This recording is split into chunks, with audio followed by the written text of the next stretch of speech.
Hello everyone, welcome back to my channel Lotus Fiction. कैसे हैं आप सब गाइस? चलिए हम लोग अपनी स्टोरी को स्टार्ट करते हैं। विंग और जिन कंपनी की मीटिंग को कुछ दिन बीत गए थे। विंग अपनी बेटी को पिक करने के लिए स्कूल जा रहा था। हॉयसंग उसके साथ में था। दोनों बातें कर रहे थे, बिजनेस को लेकर डिस्कस कर रहे थे और जिन कंपनी को डिस्ट्रॉय करने के प्लान पर वर्क कर रहे थे। निये हॉयसंग जब कहता है, मैं जिन गोंगशान को इतनी आसानी से तो नहीं जाने दूंगा, चाहे वो इस कॉन्ट्रैक्ट पर कितने भी एफर्ट लगा ले, लेकिन मैं उसके इरादों पर पानी फेर ही दूंगा।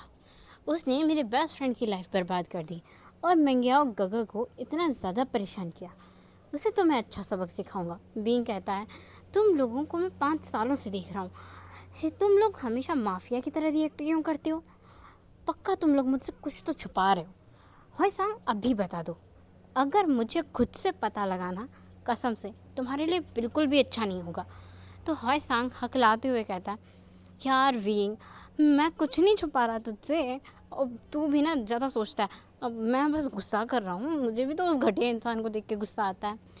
थोड़ी देर में ही विंग और हॉयसंग ऐसे ही लड़ते झगड़ते विंग और निया हॉयसंग स्कूल पहुँच गए थे ई को लेने के लिए। बीइंग कार से उतरकर जब स्कूल के मेन डोर की तरफ देखता है, उसके फेस पर स्माइल आ जाती है, क्योंकि वहाँ पर वांग जी अपनी बेटी को गोद में लेकर खड़ा हुआ था और उसके बालों में अपना हाथ घुमा रहा था, मुस्कुरा रहा था।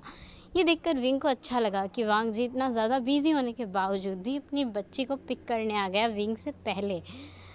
विंग थोड़ा आगे जाता है और उसके फेस की वो पूरी स्माइल गुस्से में बदल जाती है, क्योंकि विंग दिखता है वांग जी एक लेडी से वहाँ पर हंस हंस कर बातें कर रहा है। विंग यहाँ थोड़ा जेलस हो रहा था, क्योंकि सामने जो लेडी खड़ी थी वो दिखने में बहुत प्रिटी लग रही थी और वांग जी उसके साथ हंस के बात भी कर रहा था। विंग को इतना ज़्यादा जेलस हो रहा था कि वो एक टक वांग जी को घूर रहा था। वांग जी ने फील कर लिया था कि कहीं से कोई उसे घूर रहा है, और जब वांग जी आसपास देखता है तो वो विंग का लाल पीला चेहरा देखकर ही थोड़ा सा टेंशन में आ जाता है। पसीने छूट गए थे। अच्छे के पसीने छूट जाते हैं जब उनके चाहने वाले उन्हें किसी बात पर घूर कर देखें। वांग जी विंग की तरफ देखकर स्माइल करता है और उसे कहता है, विंग अब तक वांग जी के पास आकर खड़ा हो गया था। सामने जो लेडी थी वो लाइन की क्लास टीचर थी और वो विंग को भी बो करती है। थोड़ी देर विंग वांग जी के पास वो ई की पढ़ाई के बारे में बातें करती है और उसके बाद वो वहाँ से चली जाती है। विंग वांग जी के बाजू पर चूटी काटते हुए कहता है, हाँ तुम यहाँ क्या कर रहे थे? हाँ, इतना हंस हंस के तुम उस लड़की से बातें कर रहे थे। तुमने तो बड़ी बड़ी बातें कही थी मुझसे शादी के टाइम पर। तुम्हें लड़कियों में इंटरेस्ट नहीं है, तुम मेरे अलावा किसी और की तरफ देखते भी नहीं हो। उससे बात करना तो दूर की बात है, तुम उसे देखोगे भी नहीं। और अभी यहाँ इस भिंडी जैसी शक्ल वाली के साथ तुम नैन मटक क्या कर रहे थे? हंस हंस के बातें कर रहे थे। तुम बहुत बुरे हो, मुझे तुम पर गुस्सा आ रही है। मैं मैं मारूंगा तुम्हें, तुम घर चलो। वांग जी विंग की तरफ देखकर कहता है, विंग विंग विंग, बात तो सुन लो पहले मेरी। वो तो ई की क्लास टीचर है और मेरी कॉलेज फ्रेंड है, बस एक नॉर्मल फ्रेंड है। हम लोग कॉलेज में साथ पढ़ते थे और बहुत दिनों बाद उसने मुझे देखा और जब उसे पता चला कि ई मेरी बेटी है तो बस वो एक्साइटेड हो गई थी और इसलिए हम लोग बात कर रहे थे। हम लोग कुछ भी गलत बात नहीं कर रहे थे विंग, वो तो बस वही ई की तारीफ़ कर रही थी और मैं बस सुन रहा था और मैं ई के बारे में ही बता रहा था। कि विंग कहता है, चुप करो तुम, मुझे मुझे तुमसे बात ही नहीं करनी है। विंग जाकर कार में बैठ गया था मुंह फुलाकर अपनी, जिसमें हॉयसंग विंग के साथ आया था और वांग जी अपनी बेटी के बालों को घुमाते हुए कह रहा था, ई तुम्हारी मॉम फिर से मुझसे गुस्सा हो गई हैं और अब अगर इन्होंने जाके आयु वांग को कह दिया तो ये दोनों मिलके मेरे सर पे तांडव मचाएंगे। ई स्माइल करते हुए कहती है, डाडा आप मुझे अपना फ़ोन दो। तो वांग जी दे देता है। ई आयुआन को कॉल लगाती है और कहती है, गगा यहाँ पर ये सब हुआ। जब वो आयुआन को सारी बातें बता देती है, वांग जी अपना हाथ मारता है अपने सर पर और कहता है, ये तुमने क्या किया? अब तुमने युवान को बता दिया। ये कहती है, डड्डा मैंने गगा को समझा दिया, अब मम्मा आपकी कंप्लेंट करेंगे ना तो गगा आपको पनिश नहीं करेंगे, और वैसे भी गगा आपको बहुत प्यार करते हैं। वांग जी कहता है, हाँ प्यार मुझसे, युवान उसकी जूती, दोनों के दोनों मेरे सर पर ज़रूर से बर्तन फेंक के मारेंगे। आज तो मेरा सर फटेगा ही फटेगा। वांग जी ये बड़बड़ा रहा था और ई जो वांग जी की गोद में ही थी उसे सब सुनाई दे रहा था और वो स्माइल कर रही थी क्योंकि उसे पता है उसके डडा उसकी मम्मा से यानी विंग से बहुत डरते हैं। वांग जी ई को लेकर अपनी कार में बैठता है और थोड़े आगे जाते हैं जहाँ पर विंग को सड़क पर दो जानी पहचानी आकृतियाँ टांगखलू खाते हुए दिख जाती हैं। विंग अपनी गाड़ी रुकवाता है। फई की नज़र टांगखलू वाले स्टॉल पर जाती है और वो भी वांग जी से कहती है टाटा टांगखलू खाना है। वांग जी फई ई को गाड़ी से उतार देता है। विंग वो कार से बाहर निकल चुका था इसलिए ई दौड़कर अपनी मम्मा के पास जाती है। ये जानी पहचानी आकृतियाँ आयुआन और उसकी गर्लफ्रेंड शाओ फई थी। दोनों ही टांगखलू का एंजॉय कर रहे थे।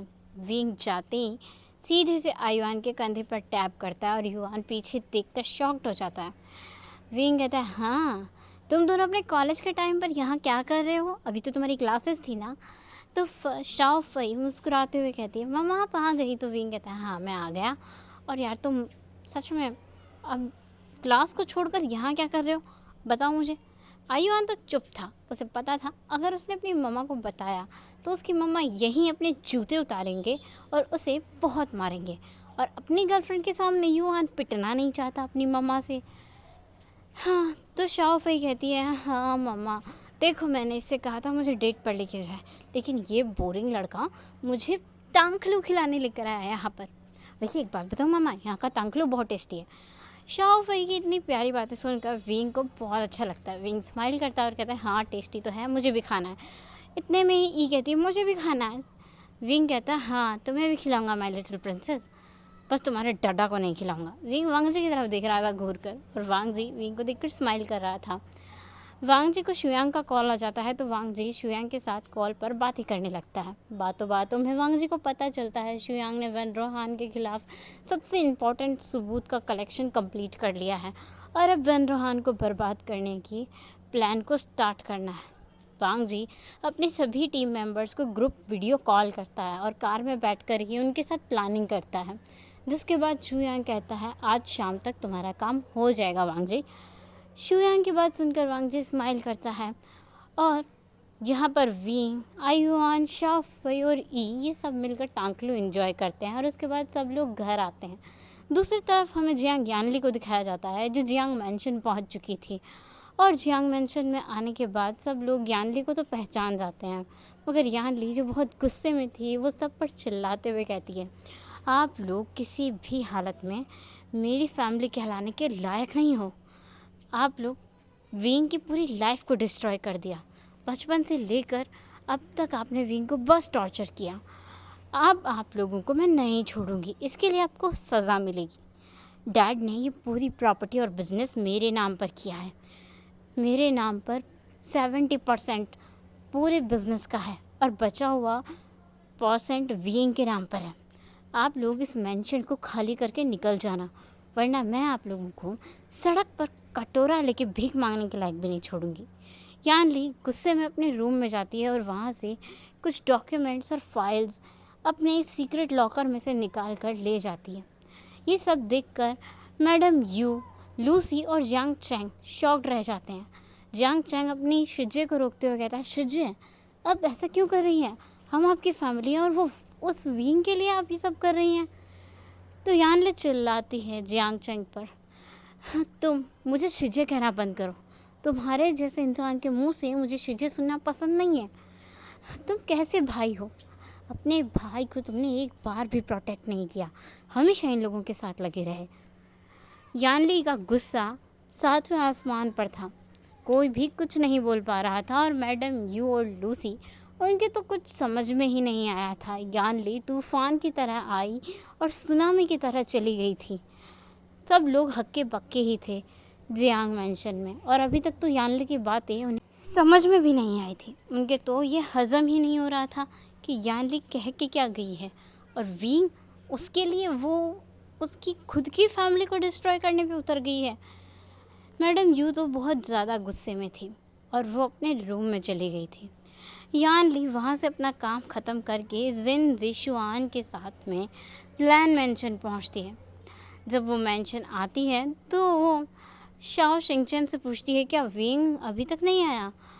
तो शिनचैन कहता है नहीं, ना विंग आया है, ना वांग जी, ना बच्चे, अभी तक तो कोई भी वापस नहीं आया।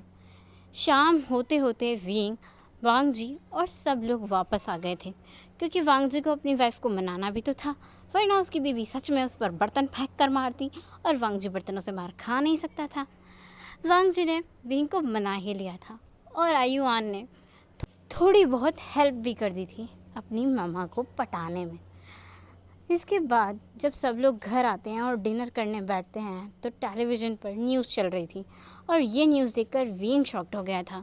वेन रोहान की 2 फैक्ट्रियाँ जिनसे उसे बहुत ज़्यादा प्रॉफिट होता था और ऑफिस अचानक से बॉम्ब ब्लास्ट में उड़ा दिए गए थे, काफ़ी सारे लोगों की जानें भी गई थी। अब एक छोटा सा फ्लैशबैक दिखाया जाता है। वांग जी इस न्यूज़ को देखते हुए मुस्कुरा रहा था और सोच रहा था, शू यांग को वांग जी ने ऑर्डर दिए थे वेन रोहान की फैक्ट्रीज़ और बिज़नेस दोनों को ऐसे डिस्ट्रॉय करो कि लोगों को ना सबूत मिले ना उन पर इंक्वायरी हो, ऐसा लगना चाहिए ये टेररिस्ट का काम है। शू यांग कहता है पर बॉस, इससे तो बहुत सारे लोगों की जान जाएगी। तो वांग जी कहता है नहीं, मासूम लोगों को किसी भी तरह से वहाँ से बाहर निकालो और जो लोग वैन रोहान के साथ गलत काम करते हैं उन सबको वहीं पर उड़ जाने दो। शू यांग समझ जाता है वांग जी क्या कह रहा था, इसीलिए शू यांग वांग जी के कहने पर वैन रोहान की दोनों फैक्ट्रीज़ में बॉम्ब और ऑफिस में भी बॉम्ब लगा देता है। जब लंच टाइम होता है 3 बजे तो शू यांग देख लेता है ऑफिस का ज़्यादातर मेंबर्स बाहर आ चुके हैं और उसी टाइम पर वो एक साथ चारों जगह पर ब्लास्ट करता है। वैन रोहान को अपनी बर्बादी का मंजर साफ साफ दिख रहा था, उसे समझ ही नहीं आ रहा था वो किस तरफ जाकर अपना नुकसान बचाए। ऊपर से वैन रोहान के दोनों बच्चे वैन जू लियो और वैन शू लापता थे। उनके साथ क्या हुआ, उन्हें भी शू यांग और वेंचिंग ने मिलकर किडनैप कर लिया था। वांग जी के एक सीक्रेट हाइड आउट प्लेस पर उन्हें कैद करके रखा था। बहुत जल्दी उन लोगों का गेम बजने वाला था और इस गेम को बजाने में वांग जी और शू यांग को बहुत मज़ा आने वाला था, लेकिन दोनों भी रुके हुए थे क्योंकि अभी विंग को उन्होंने बताया नहीं था। दूसरी तरफ जिन फैमिली, वहाँ पर एक फ़ोन आता है। जिन गोंगशान जब फ़ोन उठाते हैं तो उन्हें बहुत ज़्यादा ज़ोर का झटका लगता है, क्योंकि जो कॉन्ट्रैक्ट उन्होंने यिलिंग के साथ साइन किया था उस कॉन्ट्रैक्ट में बहुत ज़्यादा झोल झपाटा हो गया था और ये झोल उनकी कंपनी की तरफ से हुआ था। उनको तो ये सब देखकर ही पसीने छूट गए थे, क्योंकि यिलिंग जिसके साथ उन्होंने कॉन्ट्रैक्ट साइन किया था वो बहुत ज़्यादा ही रिच था और एक बहुत बड़ा बिजनेसमैन भी। उसने जो कॉन्ट्रैक्ट साइन करवाया था उसमें क्लियरली मेंशन किया था अगर ज़रा सा भी इस प्रोजेक्ट में जिन से कोई गलती हुई तो वो पूरी जिन कॉर्पोरेशन को डुबो देगा और पूरे जिन फैमिली सड़क पर आ जाएगी। अब तो जिन गोंगशान को ये देखते ही और सुनते ही ज़ोर का झटका लगा था। ये कारनामा विंग का था कि विंग ने किया था। विंग ने आयुआन की मदद से जिन कंपनी के कंप्यूटर को हैक करके अपने ही प्रोजेक्ट की सारी इन्फॉर्मेशन लीक कर दी थी और अब विंग का प्लान ये था, प्लान बी, कि वो जिन गोंगशान को जाकर इसी के लिए डराएगा, धमकाएगा और पुलिस कंप्लेंट करेगा और फिर उनके ऊपर एक बहुत ज़्यादा सख्त इंक्वायरी बिठाएगा जिसमें जिन गोंगशान पिसते रहेंगे बहुत दिनों तक और फिर जाकर विंग अपना असली खेल उनको बताएगा। पुलिस कंप्लेंट भी विंग किससे करेगा? चाइना के जो कमिश्नर थे वो तो पहले से ही वांग जी के लिए काम करते थे और ये कोई और नहीं, शाओ फैंग थे, जो शाओ फई के डैड थे। आयुआन और फई की शादी तय कर दी गई थी। वांग जी ने पहले ही ये डिसाइड कर लिया था जब दोनों बच्चों की ग्रेजुएशन कंप्लीट हो जाएगी और दोनों बिज़नेस संभालने लायक होंगे तो तुरंत ही उनकी एंगेजमेंट कर दी जाएगी। वांग जी को ज़्यादा लंबा वक्त लेना पसंद नहीं आ रहा था और अंकल भी चाहते थे उनके ग्रैंडसन की वेडिंग टाइम से हो जाए। विंग जब ये वैन रोहान वाली न्यूज़ को टीवी पर लाइव देख रहा था तो वो कंफ्यूज था।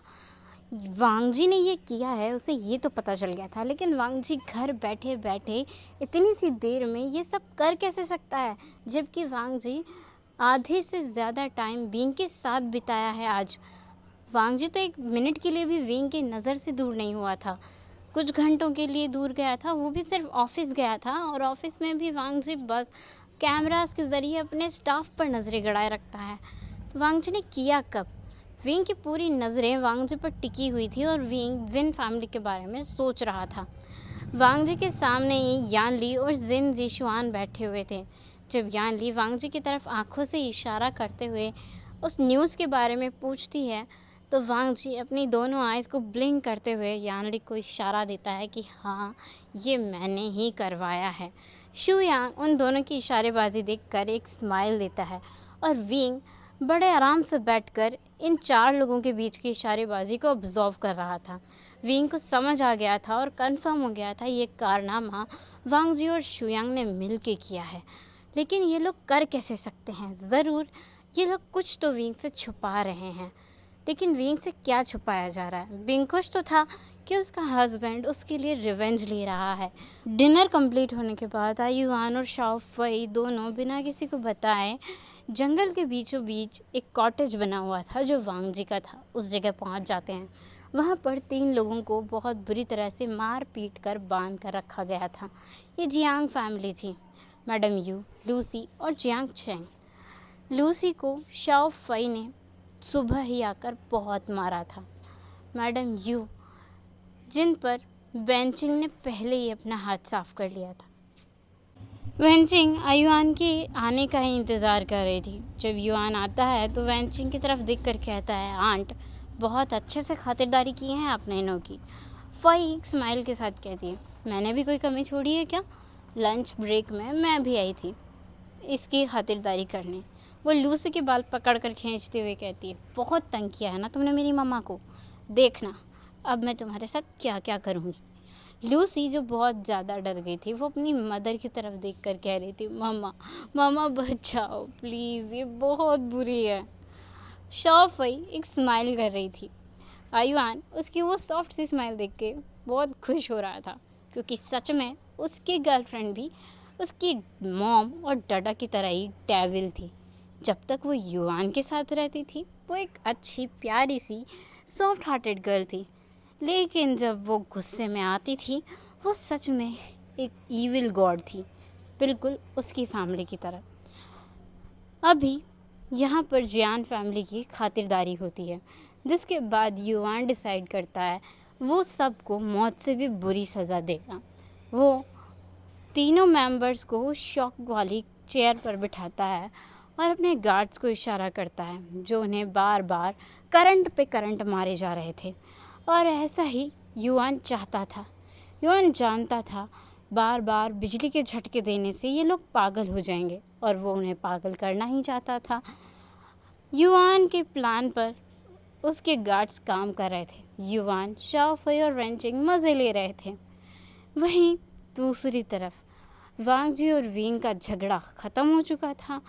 वांग जी ने अपनी वाइफ को फिर से एक बार शांत कर लिया था।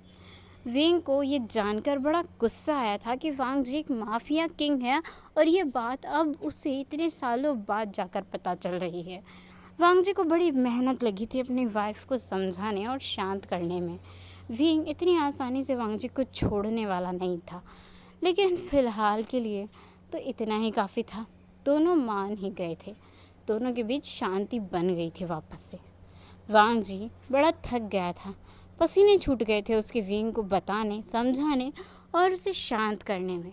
विंग को निये होएसांग पर सबसे ज़्यादा गुस्सा आ रहा था, क्योंकि निये होएसांग पहले से सब जानता था, और विंग ने जब पूछा था तब भी होएसांग ने उसे नहीं बताया था।